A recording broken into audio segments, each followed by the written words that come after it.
So welcome everybody, I am Matt Holland and this is Arkham Horror 3rd Edition coming soon from Fantasy Flight Games. So it's been 13 years since the 2nd edition of Arkham Horror was released. We've revamped it, we've streamlined, we've taken a lot of what we learned from our other games like Arkham Horror the card game, Eldritch Horror. You are a team of investigators, people from all walks of life who are drawn into the mythos that something is going wrong here in town. Arkham Horror 3rd Edition comes with 4 different scenarios. The Arkham mythos is that kind of inspired by Lovecraft and all the elder gods and all those creepy, unexplainable things that happen.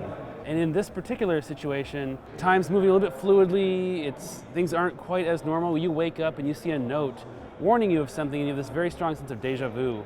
And all your investigators meet here at the train station in Northside. Each investigator gets 2 actions. You got plenty of options for actions here. You can move. You move any 2 spaces, so Jenny Barnes here can wander over to the asylum if she'd like. You can gather resources, so that's just spend an action, take $1. You can focus. Focus is how you will improve your skills. So I can just take a focus here and improve my observation by 1. Warding is how we deal with the doom that starts to pile up in the neighborhoods here. Warding, you'll perform a test by rolling dice, and on successes can get rid of doom. Doom, in this scenario at least, will create things called anomalies in certain neighborhoods, and then contribute to doom going onto this card here, which will advance the story in generally a negative way. To advance the story in a positive way for the investigators, we need to find these clues and get those clues onto the scenario card. You can do that through researching once you've found clues, which is another action. Obviously, you're able to attack things, you are able to evade monsters that are in your space, and you can, of course, trade with other investigators, things like that. So Jenny's going to spend $1 of her many monies here to move an extra space into the spot here with this robed figure. This would be a monster, it's a human cultist, and when I move there, I can then attack it. When you attack something, you are engaged with it, it'll come over here, and I got my hands busy, so if I don't deal with him, I'm not going to get to have an encounter this turn, which means I won't get to experience whatever's happening at Independence Square or wherever your investigator happens to be.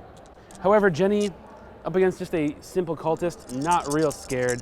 She's got her dual 45s, gets to roll 6 dice in combat, just like with Eldritch Horror, and I believe Arkham, a 5 and a 6 is a success, and I can add 1 to a die, so I hit him 3 times, massively overkilling that cultist and dealing with him. Our other investigators can move around and do their thing, and once you've done all of that, it's time for the monsters. Any surviving monsters, they tell you what they do. Once you've done your monsters, it's going to be time to do your encounters. So Jenny is at Independence Square. It's downtown. Each of the encounter cards here has an encounter for each of the locations in that neighborhood. A flea market has sprung up, filling the square with happy voices and colorful wares.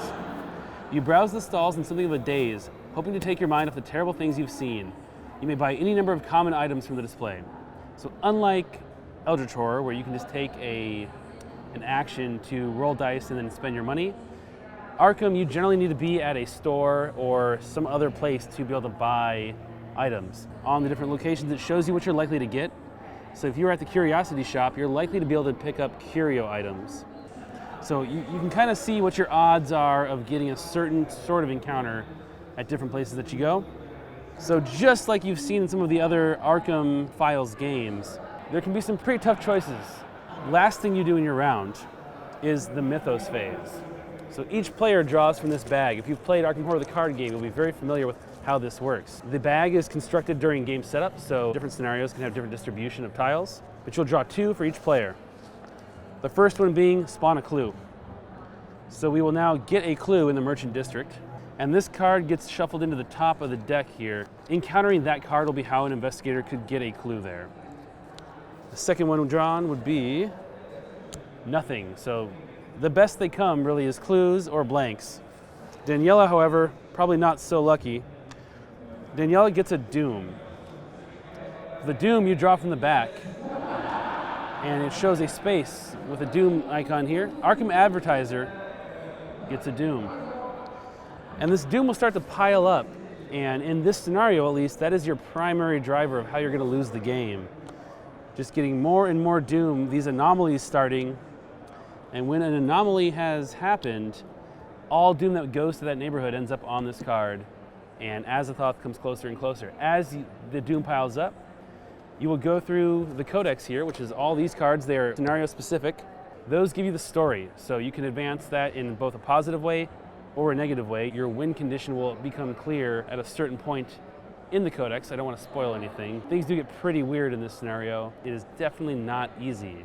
And the longer you wait, or the order that you decide to do things, that can change sort of what you have to do to be able to stop Azathoth. So a lot of replayability and a lot of room to explore here in the city of Arkham and create those stories that everybody loved from the other Arkham Files games. You can have that moment where you use all your things you've saved up and stop that epic monster. You can have that winning or losing by just one dice roll thing and watching the entire world be destroyed by these elder gods. Arkham Horror, the 3rd edition, it's coming out later this year from Fantasy Flight Games. Plays 1 to 6 players, takes about 2 hours, so definitely check it out when it is available.